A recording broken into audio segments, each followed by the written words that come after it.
Are influencers fake? Kinda.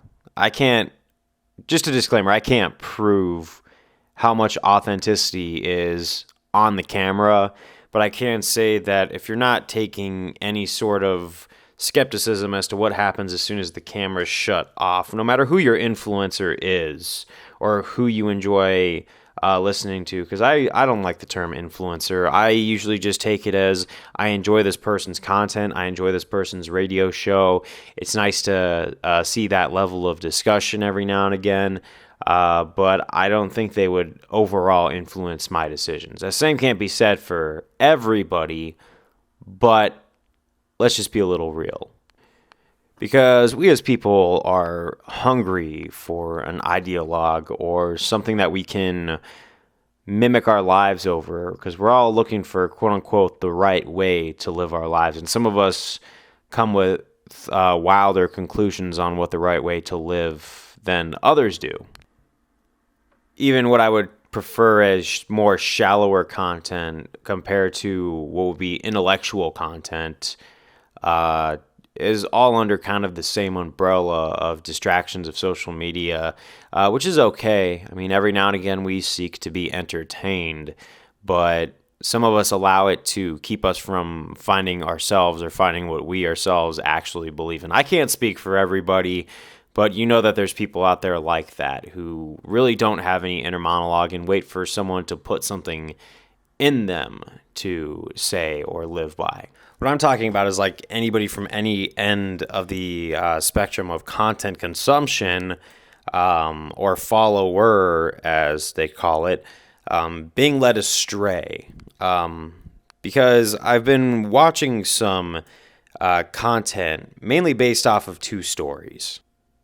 I was watching the Dylan Dennis and Logan Paul beef because I am looking forward to this fight. I think the dramatization and the lawsuits and the face-to-face talking that's going on, part of it seems very authentic about Dylan Dennis playing the mind game perfectly and just embarrassing not only Logan Paul but his friends because they seem like the kind of don't judge me person, but no matter what you do, you're always going to have judges. Even when I release this video, regardless of who watches it, there's probably going to be people on here who just want to dismiss it and judge it and, you know, look at it in a negative light. There's people out there like that. But when you're living a lifestyle as lavish as that, and it's on blast for everybody, you're really up for judgment, especially when some of the things that I see, like the ways Logan Paul's living, a lot of what Dylan Dennis is exposing is in the public domain. So I don't think he's really in the wrong.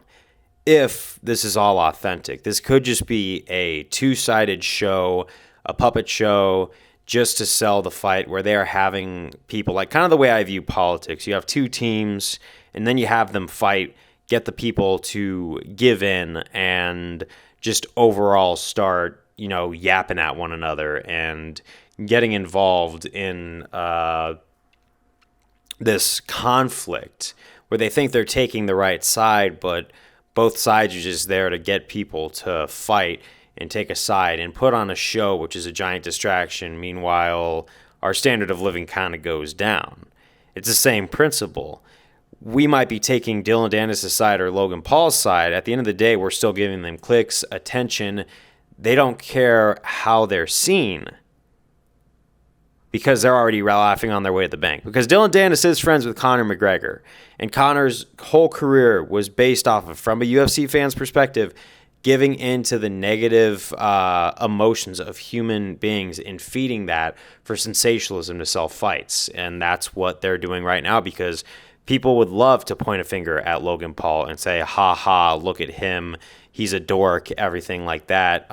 When at the end of the day, I don't think Logan cares if you're laughing at him because he's rich. He's got a Prime deal, all of that stuff. Even then, it's just they're showmen. They have a really good lifestyle. They've basically already won at life. So if someone disapproves of the way they live their life, why would they care?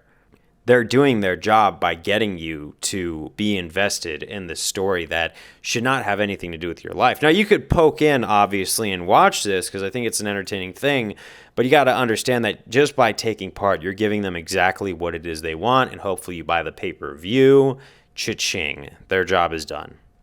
AKA the distraction game. Kind of like with Sneeko, because we all know the story of Sneeko by now. A very gifted editor with a really interesting, nuanced inner monologue, goes 100% red pill, gets himself kicked off of YouTube, brings eyes to other alternative platforms. There's a lot of different incentives. Like also the people who he kind of hangs around with on stream. Granted, he's going to get along with Fresh and Fit, but when you hang out with Destiny or that one girl, I forget what her name was, it starts with an F, but she has those shorts on TikTok where she's kind of in a monotone voice telling these kind of goofy little stories about her past. It just seems like when you see them fight and argue and hate each other so much on those streams, then they're hanging out, you don't know if they're turning off the camera saying, we got the sensationalism, we got all the comments, we got all the super chats, we got exactly what it is we wanted. And they're kind of working a team effort, getting you to pick a side on the great dating wars or the political sphere, because as long as you're engaging, they're profiting off of your willingness to take a side and feed into this rally. And even though him and Brendan Buckingham's beef might be somewhat put on for show business, because like I said, I mean, I enjoy Brendan Buckingham's content, but I don't know him in person. It kind of seemed like he was giving away the fact that Sneeko is a bit of a con artist and wants to get you emotionally invested and involved, because that's the kind of sensationalism that gets people to give into his content. That makes it so click-worthy, because whether you love him or you hate him, you're still giving in. No matter what side you're picking, you're still giving in. And when he gets kicked off of YouTube and onto Rumble or BitChute or whatever alternative platform it is that he's a part of, he acts more ridiculous. Why did they kick me off YouTube? Because you broke their rules and you were warned multiple times. Getting people to be further dumbfounded and click even more and send him more super chats and give them a piece of their mind, which he doesn't really care what you have to say as long as you're sending him the money. And then there's the moment that really got me going down this thought rabbit hole, which inspired this video, is when he said that the red pill is over. I would argue that the red pill's not over. I think he's going back on it because he has maxed out. He's cashed out. This is all my opinion. Just a disclaimer. That it was all a grift to begin with. It was all sensationalism, all to get people to pay attention to him. And now he has left a lasting impression on the digital realm as much as he possibly could. Meaning now that his job is done and the damage is done and people are given this ideology, he wants to basically get people to say, hey, the red pill's over. I'm done making this content, so he could go back to the quote-unquote the way things were.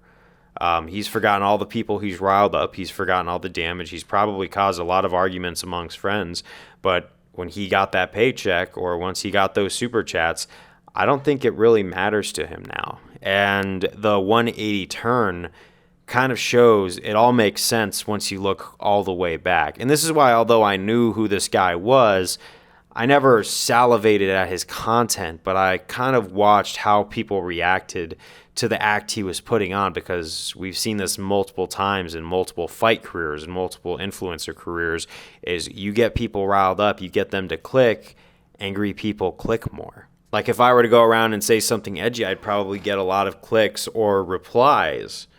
Why? Because people like conflict. People like to argue. People like to make life hard for each other. They enjoy that. They live for that. Because in this first world condition, especially in the West, we're bored. We're looking for that stuff. And it's the perfect business model. If everything I'm saying is true, if everything of my theory is correct, then yeah, you catch what I'm saying. But all I'm saying is you got to take this influencer culture with a grain of salt. You know who you are, but if you're too tagged into it, I recommend you probably take a little bit of a step back. Obviously, consume as much content as you want, but just understand that these influencers don't know you. And I just want to leave by saying, if you had an influencer that influenced everything that you did and shaped your entire life philosophy. Excuse me for the bit of the lisp, but your entire life philosophy was based off of this person, and then you realize that they were all doing it for money. Would you still hold that philosophy? Think about that for a minute. That's all I got to say. I'll see you guys next time.